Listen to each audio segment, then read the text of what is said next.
Shalom. Shalom. Maranatha. Maranatha. Hari ini kalau dikasih laptop apa? Puji Tuhan. Mari kita bersama-sama bangkit berdiri mulai ibadah pagi ini.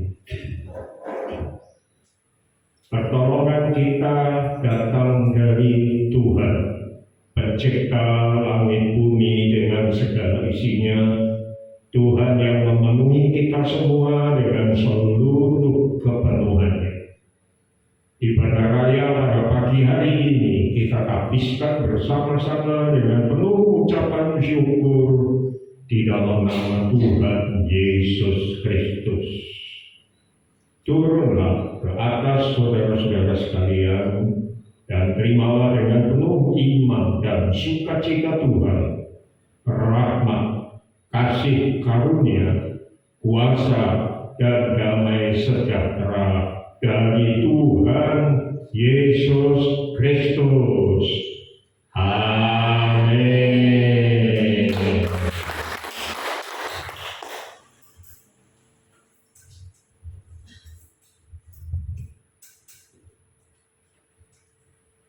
Hati-hati ya, nyalain HP dulu.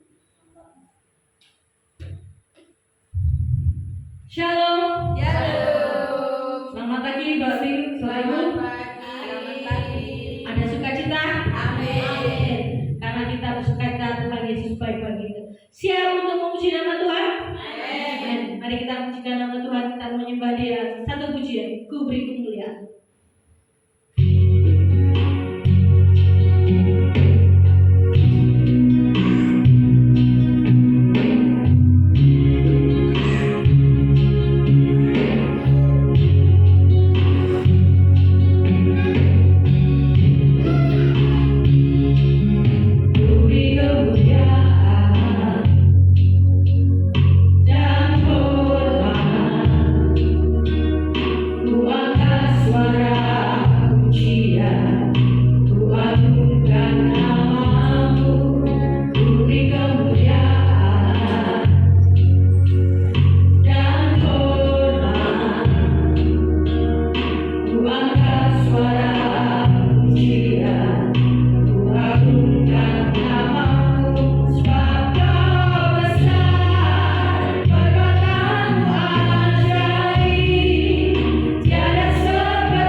datang memuji memuliakan nama-Mu. Kami siap Tuhan, kami siap untuk memuliakan nama-Mu pagi hari ini. Dan kami sungguh siap untuk menerima firman-Mu.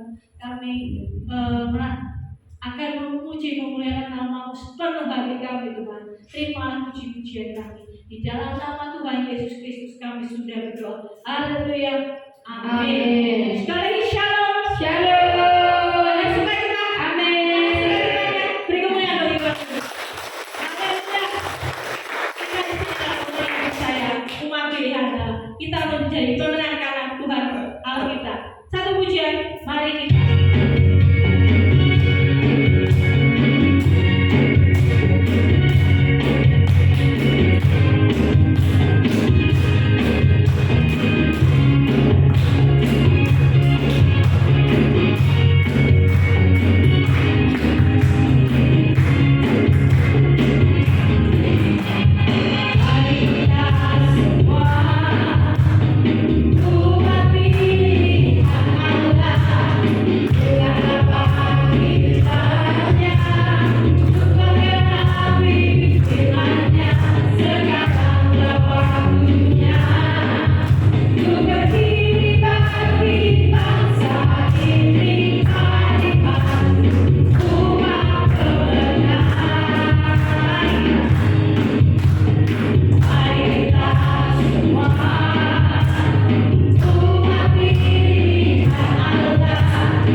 percaya banyak anak Tuhan di tempat ini berkat Tuhan. Sebelumnya kita akan satu pujian bersama Yesus lakukan sekarang.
Shalom. Shalom.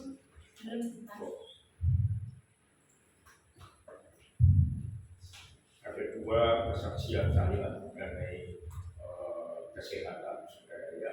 Yang pertama sudah saya saksikan setiap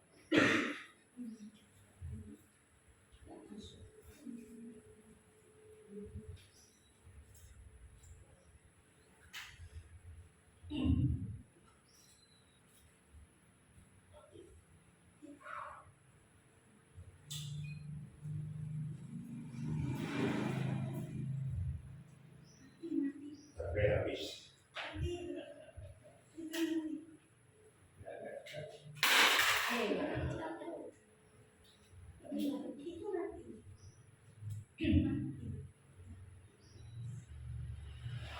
Ya rusak banyak.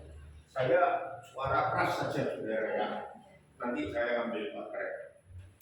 Puji Tuhan, kesaksian saya yang pertama sudah pernah saya saksikan mengenai glaukom, saudara. Ternyata tanpa saya juga sudah berjalan 4 tahun kurang lebih. Saudara, kemarin sudah saya saksikan melalui WA Group. Barangkali saudara ada yang membaca dan sudah mengikuti bahwa perkembangannya sangat membuat saya bersyukur. Karena ketika divonis glaukom, saudara, lalu setelah dicek dengan perimetri, banyak titik butalnya, dua-duanya cacat super. Ya, jadi cacatnya itu lebih dari biasa. Ya, jadi sudah unggul, banyak titik hitamnya, saudara. Dan vonis dokter adalah kalau tidak dirawat dengan baik dan kalau tidak bisa dikendalikan, maka kemungkinannya buta total dan itu tidak bisa disembuhkan. Dan terus terang, siapa yang tidak takut, saudara, termasuk pendeta pasti takut buta.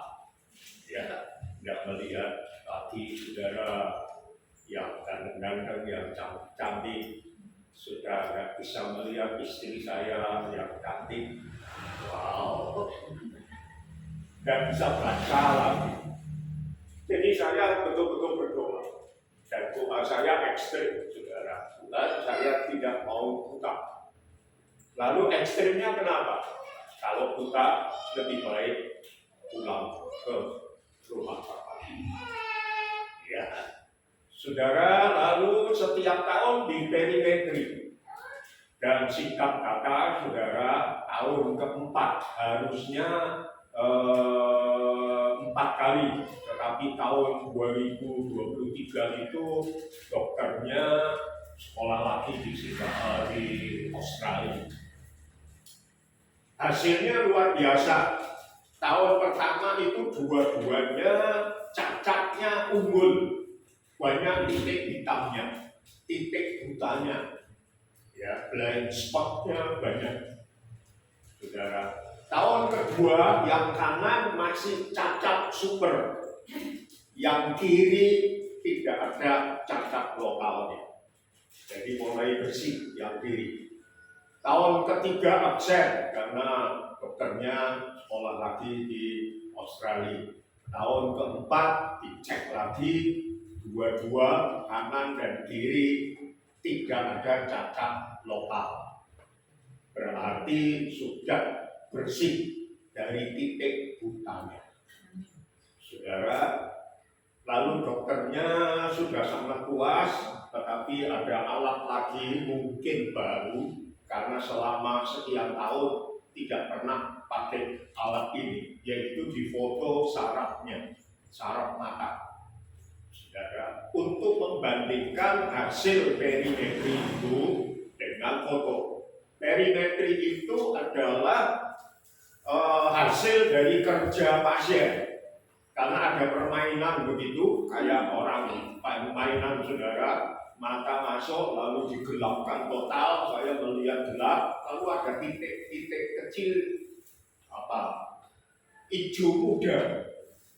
Begitu mata saya menangkap langsung klik begitu ya, kayak orang berjalan gitu. Jadi ada titik mata yang aku lihat, ada titik mata yang titik hijau itu yang tidak saya lihat. Nah, tahun pertama banyak yang tidak tak lihat. Jadi matanya dalam tanda kutip ada kemungkinan titik butanya di situ. Karena sudah klik hijau, aku tidak lihat, jadi tidak cetek. Hanya beberapa yang kelihatan berhasil tak cetek. Banyak titik butanya. Tetapi tahun yang keempat sudah bersih. Sudah tidak ada cacat lokal.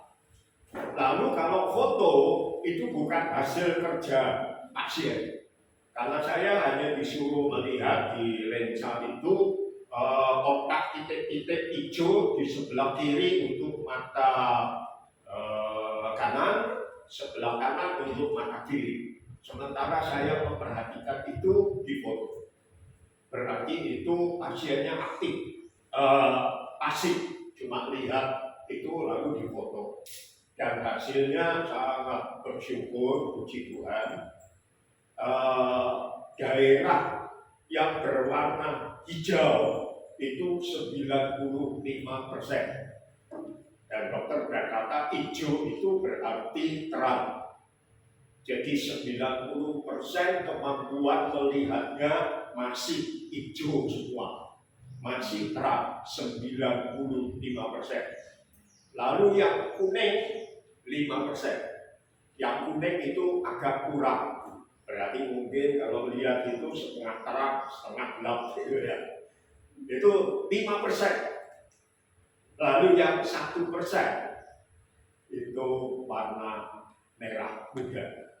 Jadi hijau muda, kuning muda, merah muda. Nah, saya agak timbul pertanyaan, kok lebih dari 100%? Ya toh, 95%, 5% sama 1%, kok 101%. Tapi saya diingatkan bahwa waktu pemilu kita kemarin juga hasil pemilu kan lebih dari 100%. Ya. Jadi itu ada kemungkinan terjadi seperti itu di dalam perhitungan matematika. Dan saya sangat bersyukur karena perbandingan perimetri dengan foto itu sangat meneguhkan dan dokternya sangat puas. Ya, menurut Ibu Ruth saya tidak dengar jelas, dokternya sampai alhamdulillah begitu ya. Nah, kita berdua puji Tuhan. Saudara, itu yang pertama. Jadi setelah 4 tahun saya bersyukur bahwa doa saya didengar Tuhan, gak mau buta. Saudara, sementara banyak pasien yang harus melewati hal-hal yang tidak diinginkan. Nah, saya bersyukurnya karena Tuhan turut bekerja sama tanpa pembiayaan. Saudara, bayangkan BPJS, saudara, 4 tahun. Dan semua pakai perlengkapan mahal, tetapi gratis. Lalu lebih luar biasa lagi, tahun ketiga dokternya Tuhan kirim untuk sekolah lagi mendalami glaukom ke Australia. Saya nggak ikut bayar menyuruh dia sekolah, saudara. Kan luar biasa, saudara. Ya, wow. Itu saya sangat bersyukur. Berarti setelah lewat 4 tahun, Tuhan jelas menjawab dengan meneguhkan melalui bukan ilmu perkiraan, tetapi tes-tes yang bisa dipertanggungjawabkan. 95% masih melihat saudara sempurna. Ya. Mungkin yang 50% ya 5% mungkin nggak ketok apa kumpulnya atau apa gitu. Tetapi 95% kelihatan semua. Itu yang pertama. Yang kedua, hari Kamis kemarin saya sondok memaksa diri untuk membersihkan yang ada di belakang, saudara ya, baik yang terutama di atas maupun yang di bawah, supaya bisa kami manfaatkan lebih baik. Dan setelah semua selesai, saudara, saya kelupaan mematikan lampu di tangga bawah itu, di langit-langitnya ada 2 lampu. Ketika saya selesai naik, sudah sampai di tangga yang kedua, itu kan 1 ada ini, lalu tahap 2 ya. Sampai tahap tangga kedua saya lihat belum tak matiin lampunya. Dan terus terang karena capek, saudara, saya malas untuk turun lalu matikan kabel lampu di bawah. Akhirnya saya pakai tongkat, lalu agak itu kan ada tembok begini, lalu ada tembok yang untuk tangga naik itu. Saya gesek kepalanya begini, saudara, lalu tutup itu. Mati sudah. Lalu kembalinya lupa kalau itu ada tembok. Kejeduk, saudara, dan cukup keras. Baru kali itu saya mengalami kejeduk yang kroso banget. Sudah bolak-balik kejeduk ya, tapi itu kroso banget. Saya cuma berdoa, Tuhan tolong supaya ini tidak berakibat tambahan lagi. Sudah banyak yang Tuhan tolong, mosok ini kejeduk ini fatal begitu, sudah ya. Lalu selesai saya mandi, terus saya tiduran, saudara-saudara, tiduran. Lalu ketika sudah cukup, saya bangun, lalu berjalan mau apa begitu lupa, tahu-tahu gelap, saudara. Dan seperti biasa pengalaman, saya yakin saudara juga alami, tahu-tahu pertek gitu ya. Lalu kalau tidak cepat tidur kembali atau duduk pasti pingsan. Nah, waktu itu saya sedang dalam perjalanan dari tempat tidur menuju ke meja kerja, lalu di situ ada meja makan kecil begitu. Nah, saya pikir tanggung, saudara, mau balik tidur mesti balik. Mau langsung cepat duduk kan harus cepat. Jadi saya tak paksakan. Puji Tuhan nggak sampai jatuh, nggak sampai pingsan. Saudara, pada perempat itu gelap. Terus saya bisa mencapai kursi untuk duduk. Dan puji Tuhan, ya masalah. Hari ini, jam ini, kondisinya sudah berjalan 63 jam. Saudara tahu yang saya rasakan. 12 jam pertama, 24 jam pertama, saya terus rasakan sampai 48 jam. Saya merasa sering sakit, saudara. Dan sakitnya itu seperti nggak bisa konsentrasi, bukan hanya cepat-cepat, tetapi di dalam rongga kepala. Dan yang saya takut adalah timbul rasa mual. Jadi itu seperti melanjur ke perut begitu, lalu ada mual dan dorongan untuk muntah. Beberapa kali terasa itu, tetapi tidak keluar cairan atau apa, tetapi yang keluar adalah udara. Jadi istilahnya kayak orang gede-gede begitu, kayak orang sendawa, tetapi melalui rasa mual yang kuat. Jadi bolak-balik gitu, bolak-balik gitu. Lalu sakitnya dan bisa saya ukur lah, ya, prosok banget, mengganggu banget. Ya, saya cuma berdoa, Tuhan, saya mohon tidak gegar otak ringan atau berat, tidak terjadi apa-apa. Lalu saya masih pakai pikiran, saudara, minum asam, ya, asam apa namanya, ya itu anti nyeri, tapi saya tidak berani minum penuh 500 mg, mesti tak paruh. Sampai tadi malam masih terasa, saudara-saudara, ini aja masih terasa sedikit-sedikit. Berarti sudah 63 jam. Ya, karena kurang lebih saya kejeduk itu sekitar jam 5-an. Mungkin waktu itu ibu-ibu masih ibadah di sini.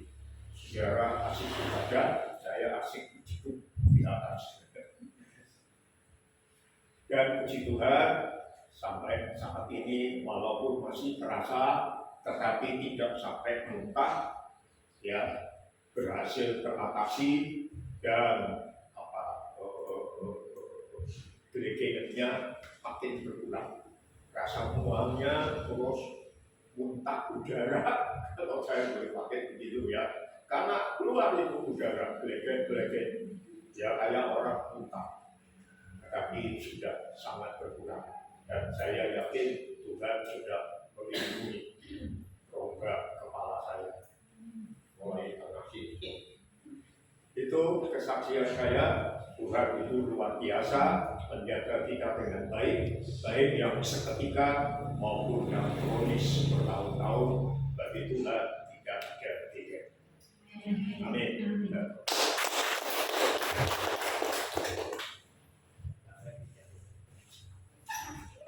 Demikian tadi kesaksian dari Bapak Pendeta. Tuhan Yesus menjaga, Tuhan Yesus memulihkan kesehatan beliau. Karena waktu yang terbatas, kita akan sambung kesaksian minggu depan. Silakan dipersiapkan dan kita akan memberikan persembahan yang terbaik bagi Tuhan. Kita akan mengucap syukur terlebih dahulu. Mari silakan ambil persembahan kita. Bapak, kami mengucap syukur setiap kemurahan-Mu yang Kau berikan, Kau limpahkan bagi kami anak-Mu atas batas Tuhan, kebaikan Tuhan bagi hidup kami. Kami kembalikan yang terbaik yang dapat kami beri untuk kemuliaan-Mu Tuhan diri dan dimanapun kami berada. Terima kasih Tuhan Yesus, di dalam nama Tuhan Yesus Kristus kami sudah berdoa. Haleluya. Amin. Satu puji dalam kita pula.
kehidupan kita jejakmu Tuhan.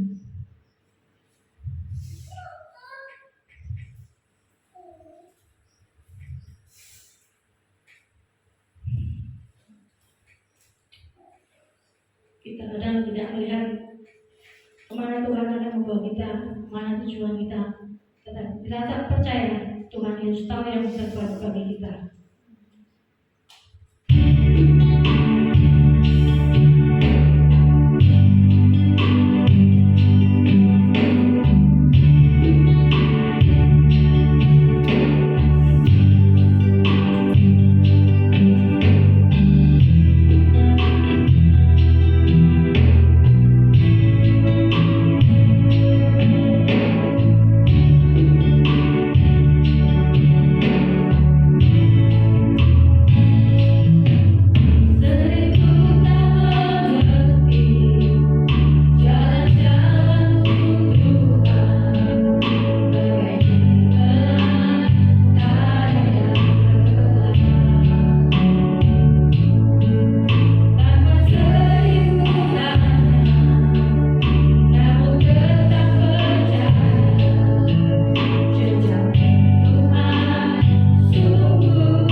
bersuka, boleh bersuka cita bersama-sama dengan kami bersama untuk kami itu boleh merasakan kebaikan kemurahan dalam hidup kami. Kami serahkan pagi hari ini, kami mau mendengarkan firman Tuhan, kami siap menerima taburan firman Tuhan untuk kami dapat berbuah, dapat merasakan manfaat bagi sesama kami Tuhan. Terima kasih Tuhan Yesus memberkati hamba-Mu yang akan menyampaikan firman. Kami percaya Tuhan pakai beliau dengan sungguh-sungguh. Kami percaya Tuhan memberkati beliau dengan lebih dan lebih lagi Tuhan. Terima kasih Tuhan Yesus. Di dalam nama Tuhan Yesus Kristus kami sudah berdoa. Amin. Waktu selanjutnya kami sekarang akan belajar yang lain.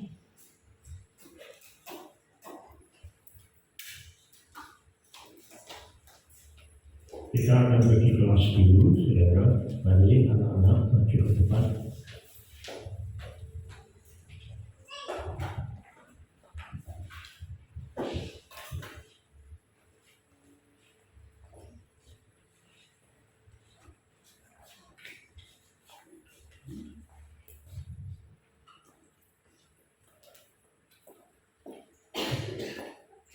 Kami bersyukur untuk kesempatan sejak dini kami dapat mengenal firman-Mu ya Tuhan melalui kelas malam minggu.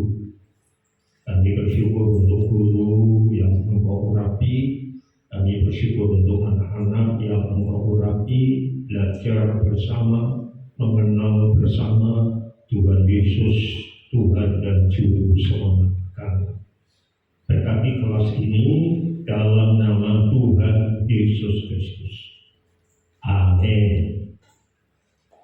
Selamat belajar. Tuhan memberkati.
Puji Tuhan, kita lanjut saudara ya.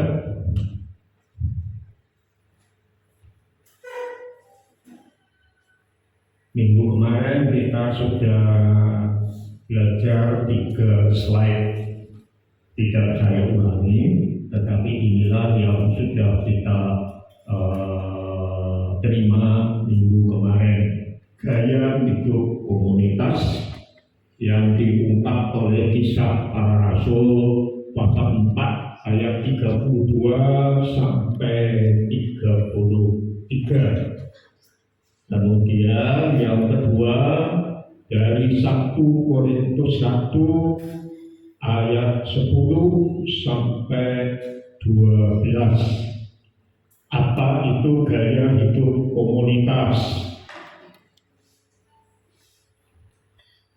Yang kita saksikan adalah perubahan melalui anugerah yang dapat diciptakan Tuhan dalam hati setiap jemaat, benar-benar mengubah cara pandang mereka terhadap sesama jemaat lainnya. Jadi sebelum Roh Kudus memenuhi kita itu punya pandangan yang tidak tepat mengenai sesama kita dan merasa bahwa diri kita lah yang paling benar. Sehingga ketika berkomunitas kita ingin suasananya sesuai dengan keinginan kita. Kalau nggak seperti itu berarti nggak cocok begitu. Lalu kalau diskusi kita merasa yang paling benar. Kalau kemudian ada orang yang menegur kita, kita merasa sakit hati. Lalu tidak senang lagi ada di dalam komunitas itu dan seterusnya dan seterusnya. Ya, tetapi ketika Roh Kudus menjamah kita, maka mengubah cara pandang kita terhadap orang lain, mengubah cara pandang kita terhadap diri kita sendiri, dan kita mulai bisa menerima yang lain.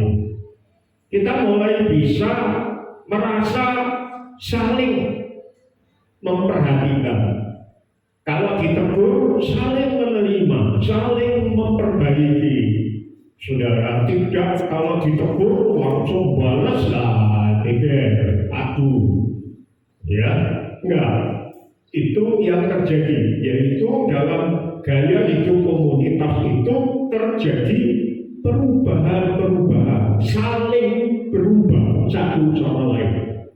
Berubahnya bukan pecah, berubahnya bukan bermusuh-musuhan, berubahnya bukan hati-hati gue ya, somben, pertemuan lagi ya, aku saya mau kocei ya, somben ketemu tak kocei bales, enggak seperti itu, ya. Tetapi bisa saling merendahkan hati, bisa saling menerima, itu perubahan, dan itu terjadi oleh karena Roh Kudus yang menjamah kita.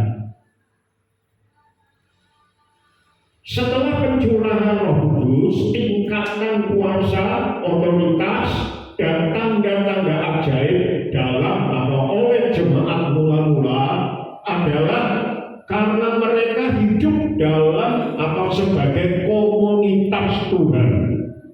Secara umum, jemaat kelembagaan tidak memiliki kedalaman hubungan dan kuasa semacam itu. Jadi perkumpulan kelembagaan itu bukan komunitas. Kumpulan kelembagaan itu apa? Contoh, saya pendeta. Ada dua perkumpulan para pendeta, saudara. Yang pertama namanya paguyuban hamba-hamba Tuhan. Paguyuban. Lalu kami menikmati diskusi, saling menegur, saling membangun. Itu komunitas hamba-hamba Tuhan. Baik satu organisasi gereja, Masih misalnya, atau satu Surakarta. Setiap 1 bulan sekali kami kumpul PHTS, Paguyuban Hamba Tuhan se-Surakarta. Itu arahnya komunitas. Tetapi ada perkumpulan pendeta yang lain, namanya bukan paguyuban, tetapi Asosiasi Pendeta Indonesia. Asosiasi itu kelembagaan. Sifatnya bukan komunitas, sifatnya organisasi sosial. Kalau PHTS tidak ada unsur politik, nyoblos siapa, nggak mencalonkan diri, wah Pak Paulus ini kan orang penting, nyalon jadi bupati Sukoharjo atau jadi lurah gitu, ya enggak. Tetapi asosiasi hamba Tuhan, asosiasi pendeta Indonesia itu perkumpulan organisasi, bukan komunitas, saudara. Dan bisa saja mereka punya partai, bisa saja mereka mencalonkan diri jadi petinggi, ya. Bahkan kemarin sudah ada gejolak atau gejala, bukan gejolak, waktu pemilu kemarin sudah ada yang kira-kira mau jadi anggota DPR, anggota DPRD, bahkan ada yang ditawari mau jadi jadi siap-siap jadi menteri Pak. Wow, wah coba kalau jadi menteri agama gitu saudara ya, wah tambah repot ngurusi gereja. Jadi beda. Lalu di dalam masyarakat saudara ada arisan mas, itu bukan komunitas. Beberapa kita ada yang buat arisan mas, itu bukan komunitas. Saudara, itu organisasi untuk saling membantu supaya bisa nyelengi mas dengan tidak kesulitan ya. Kalau sengaja mau mengumpulkan uang sendiri kan godaannya oke saudara. Ini untuk murah ajar dan sebagainya. Jadi itu beda. Kita gereja bukan organisasi massa. Gereja adalah komunitas seperti ini. Jadi tubuh Kristus, kehidupan, bukan organisasi. Kalau pakai istilah yang agak asing, organisasi dan organisme beda. Organisasi itu perkumpulan aturan-aturan ya seperti asosiasi pendeta, arisan, apalagi macam-macam. Ya. Tetapi organisme itu kehidupan ini, tubuh kita itu diatur, ada tangan, ada kaki, semua mengikuti, saling membantu. Tetapi ini bukan organisasi. Mereka bergerak dengan sendirinya. Memang diatur oleh otak kita, saudara ya. Tapi kita kan tidak ngerti otak ini aturnya piye. Kita cuma mikir pengen sego, liwat ya lah. Lalu timbul kepingin. Kalau nggak keturutan iso ngiler. Nah itu dari mana saudara? Ya. Terus saking kepinginnya kita bisa menyediakan uang untuk beli dan seterusnya. Itu organisme. Jadi tidak ada ketuanya dan ada bendaharanya yang bayarnya siapa. Tidak ada. Tapi otomatis semua bergerak dengan sendirinya. Dan tidak ada yang tersinggung. Misalnya saudara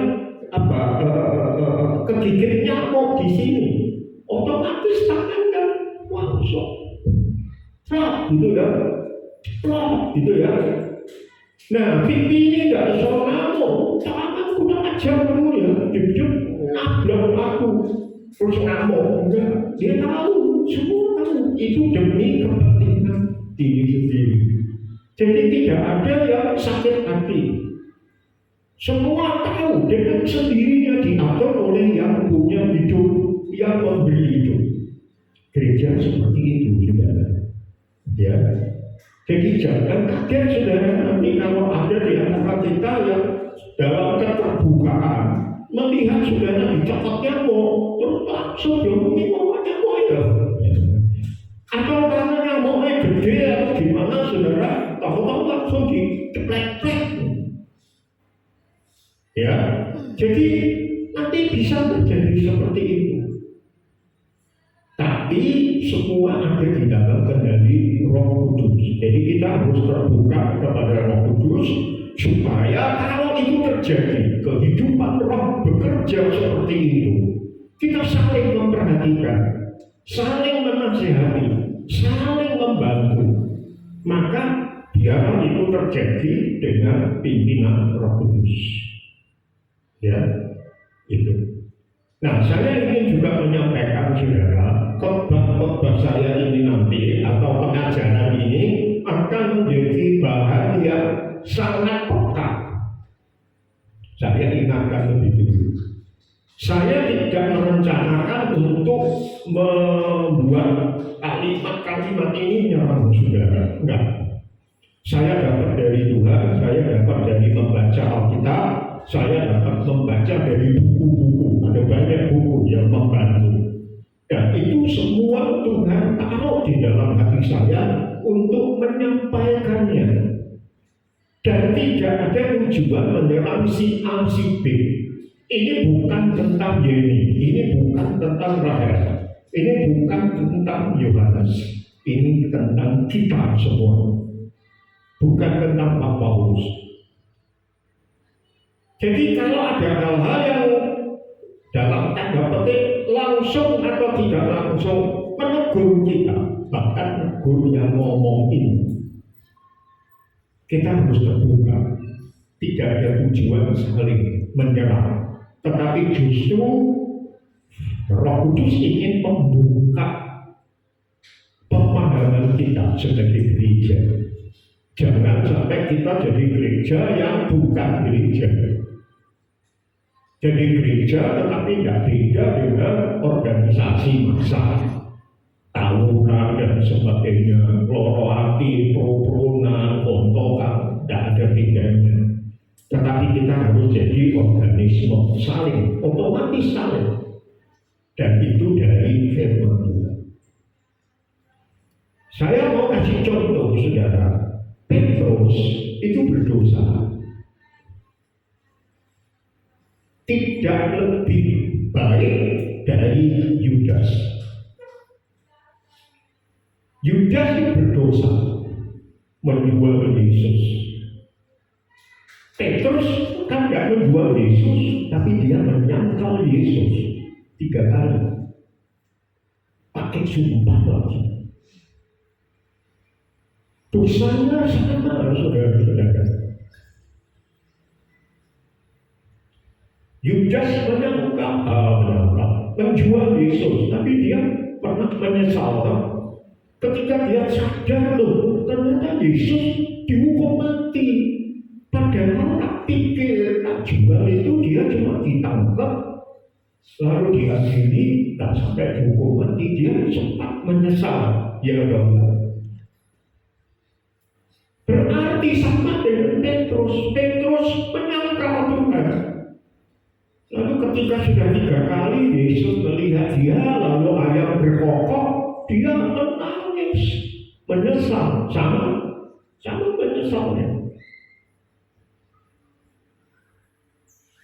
Yudas menjual Yesus. Petrus menyangkal. Menyangkal itu juga berat, saudara, karena firman Tuhan berkata, siapa menyangkal aku di hadapan manusia, aku Yesus menyangkal dia di hadapan Bapa. Itu tentu pakai sumpah.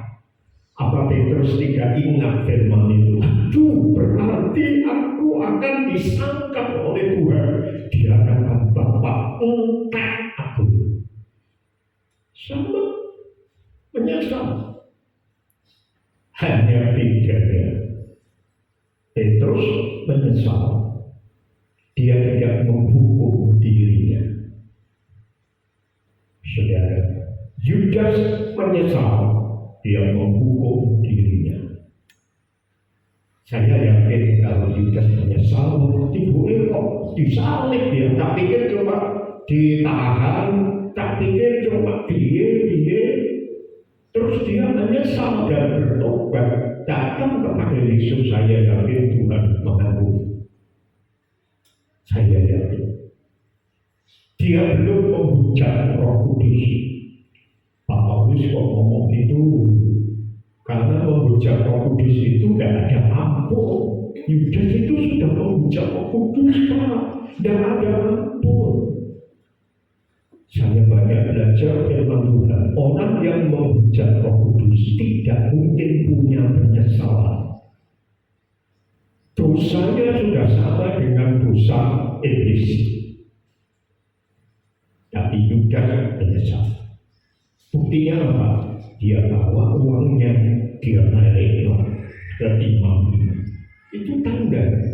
Coba kalau dia bukan hanya bawa uangnya lalu balik ke imam-imam, tetapi tetap datang ketika Yesus disalib. Petrus kan juga tetap melihat Yesus disalib. Walaupun dia menyangkal, walaupun dia sudah menangis, tapi dia tetap waktu Yesus bangkit aja, dia sudah lari ke kubur, ya kan? Berarti dia cari Yesus, minta ampun pada Yesus. Saya yakin Yudas kalau bawa uangnya bukan hanya kepada imam-imam, tetapi dia bawa dirinya kepada Yesus. Tuhan, aku tidak sadar kalau engkau dihukum mati, disalib. Ampuni aku ya Tuhan. Tak pikir cuma didenda aja. Tak pikir cuma diapain. Pasti diampuni. Saudara, jadi hati-hati saudara. Saya ingin menyampaikan kepada saudara, kita nanti bisa sementara firman disampaikan, ada hal-hal yang menegur kita sakit. Tapi saya dalam nama Tuhan Yesus tidak ada pemikiran untuk menyerang saudara sama sekali. Kemarin saya juga sudah memberi contoh, hanya contoh saudara, dan tidak menyerang. Misalnya ini kan gereja keluarga, semua kan keluarganya Pak Parno. Wah, kalau Pak Parno sakit hati sama aku, terus mutung, terus sampai tak hitung kok si Ciloro, Pak Parno bolak-balik ini orang. Enggak, saudara. Tetapi itu bisa terjadi dan kita harus menyampaikan, ya Pak. Tapi kita sudah tahu itu tidak akan terjadi di sini. Kenapa? Karena kita komunitas. Kita sadar. Apa sudah gini? Wah, karena apa? Komunitas. Dan itu perlu kita buka. Kalau Anda nggak ngerti, lalu saudara nggak ngerti satu kali geger, nggak ngerti jual offside, ibu orang tahu diajar, nggak tahu bisa, Paulus nggak tahu nguturi kok. Nanti kalau ketemu Tuhan Yesus, saya salah sopo saudara. Nggak lagi. Nah kamu kok nggak mengajari komunitasku ini yang bukan komunitas ini. Terus aku ngomong Tuhan, aku lawan Tuhan, aku boleh ngomong terus waktu tersinggung, entah orang teko, kabeh piye terus aku ngomong. Secara sama, secara guru ini, ya.